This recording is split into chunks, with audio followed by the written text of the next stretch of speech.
Welcome back. We are going to start today with following Salva on his new journey to America. When boys like Salva finally arrived in America, people gave them a name, the Lost Boys. And honestly, that name tells you a lot right away. These were children who had lost almost everything because of the war in Sudan, their homes, their families, their villages, and their childhoods. Many of them wandered across Africa for years just trying to stay alive. Even after they reached safety, the name stayed with them because it represented both their suffering and their incredible strength. So our story really begins in the Ifo refugee camp in Kenya. For years, Salva has lived in uncertainty, trapped in this exhausting cycle of waiting and hoping. Every day feels the same. And then, suddenly, one day, a list is posted. People crowd around it nervously, searching for names, and there it is, Salva's name. His destination? America. And you have to understand just how massive this journey really was. This was not one simple flight. Salva was traveling across the entire world. First, he flew from Nairobi to Frankfurt, Germany. Then he crossed the Atlantic Ocean to New York City.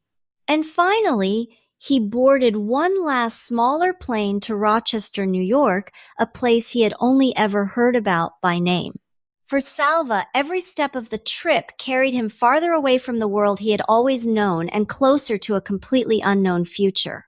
So, during that first long flight, a flight attendant offers Salva a drink. He chooses Coca-Cola, and the moment he takes that first sip, he is suddenly flooded with memories. He remembers his father bringing home a few precious bottles from the market back in Sudan. His whole family would share them together, laughing at the fizzy bubbles.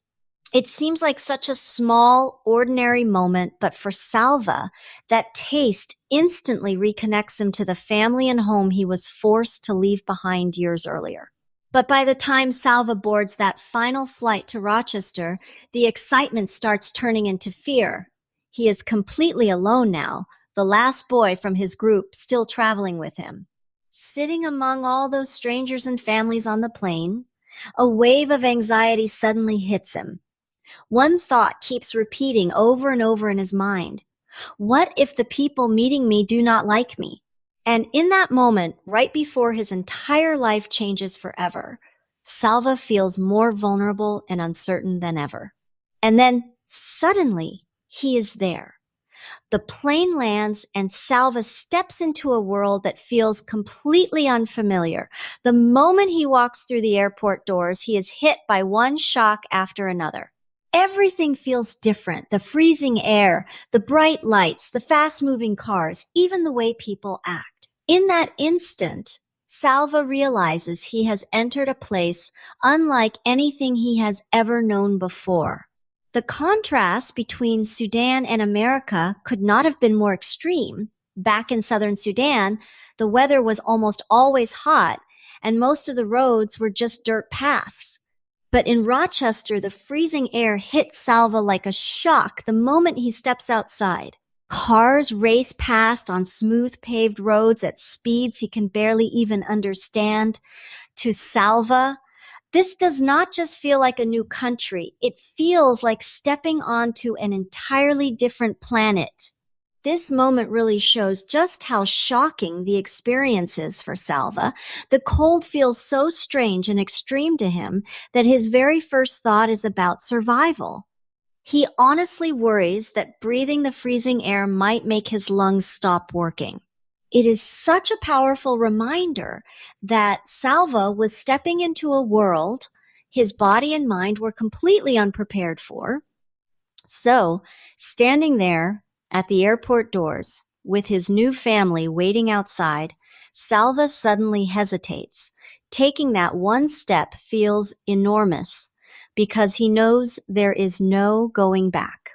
In that moment, it feels like he is leaving behind everything he has ever known, his village, his culture, and most painfully, the family he lost so many years ago. And then, With tears in his eyes, Salva finally steps forward into his new life in America. That first experience in America is completely overwhelming for Salva. Everything feels unfamiliar and frightening at first, but one of the most inspiring parts of his story is how he slowly learns to adapt. Over the next several years, Salva works hard to build an entirely new life from scratch, step by step, even when everything around him feels difficult and unfamiliar. Over the next 6 years, Salva's progress is honestly incredible. At first, he struggles to learn English, a language that seems confusing and unpredictable to him. But he keeps practicing and refuses to give up. Then he joins a volleyball team, remembering how much he loved playing back in the refugee camp, and that becomes a huge turning point because on the court, language matters less. Slowly, Salva begins to feel like he belongs. By 2002, he is doing far more than just surviving in America. He enrolls in college to study business, and he begins dreaming about one day returning to Sudan to help the people still struggling there. So after spending years slowly building this new life in America, something completely unexpected happens. A message suddenly arrives, and it has the power to change everything all over again. But unlike so many moments in Salva's past, this time the news comes with something he has not felt in a very long time, a small but incredible sense of hope. Picture this for a second. Salva's sitting at a computer after a long day of studying, just checking his email like any normal college student. And then suddenly, he sees a message from a cousin he has not heard from in years, someone working for a relief agency far away in Zimbabwe. In that instant, it feels like a tiny connection to the past has suddenly come back to life. After everything Salva has lost, this small email becomes a fragile but powerful link to the family and world he thought were gone forever. So Salva opens the email and a few words immediately jump out at him. United Nations Clinic, your father, surgery. At first, the message barely even makes sense. His mind cannot process it. He reads the email again and again, trying to understand what it means. And then the realization finally hits him. His father, the man he believed he had lost forever, might actually still be alive. That one email sends Salva on another enormous journey. But this time, everything is different. Years earlier, he was running away from Sudan, just trying to survive. Now, he is doing everything he can to return home.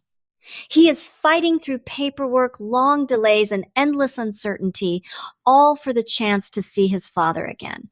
But the path back home turns out to be just as difficult and emotional as the journey that first took him away.